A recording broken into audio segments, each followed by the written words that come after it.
I just read an article in ProPublica. It just came out this morning. I'm going to show you the name of the article here, but I'm not even going to talk with green screen behind me because I'm so upset I don't have time to make this look nice. I just want you all to listen to what I'm about to say and then make sure you show this to the people in your life who are not voting or who are voting for third party or who are supporting Trump, because they are going to make it very likely that so many more people are going to go through what this child went through, okay? This is the story. It is about a young girl. Her name was Nevaeh Crane, I believe. I don't know how to pronounce her first name for sure. 18 years old in Texas, okay? You should read the entire article, but I read it through 3 times so that I could make sure to tell you the story correctly in case you don't want to read it. And if you don't, I don't blame you because it is gutting.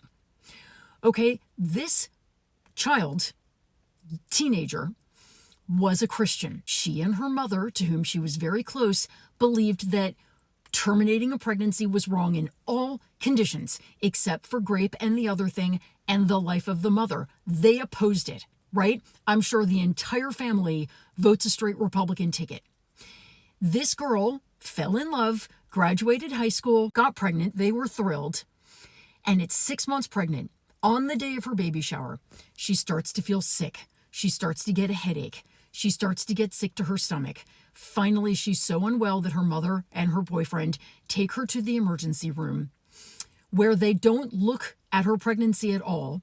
They diagnose her with strep throat, give her antibiotics. She's throwing up at this point, and they send her home. A few hours later, she has a fever.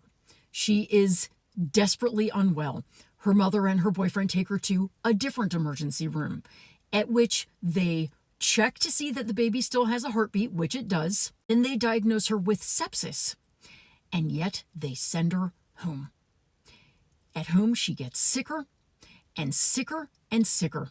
The next morning, her mother brings her back to the original emergency room, where they insist on doing 2 ultrasounds to confirm that there is no fetal heartbeat before they are willing to help her.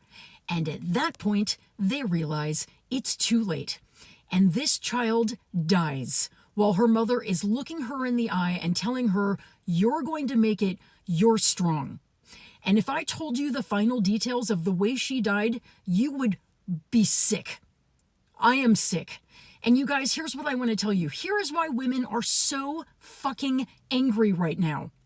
Because we are fighting for our lives. This girl was everything you Republicans want. She was white. She was cute. She was heterosexual. She was in a relationship with a guy. They wanted 8 kids. She was pro-life. She probably would have voted for Trump if she could have. And now she is gone. And guess what? Her baby and her very likely could have been saved if doctors had been willing to intervene, but they weren't. Why? Because they were afraid. Because, as a doctor in this article says, pregnant women in these states are now treated like untouchables.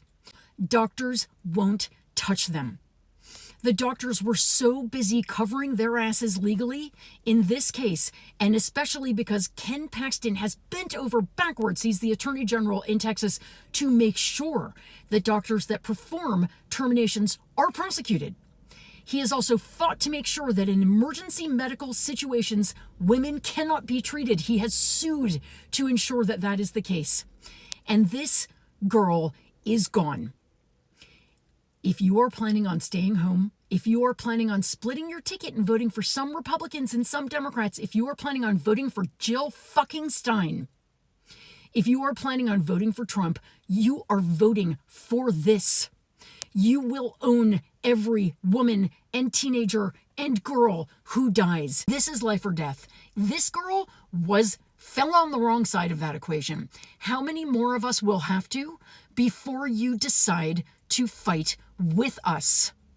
This is the last weekend. Fight for our lives, because that's what this is.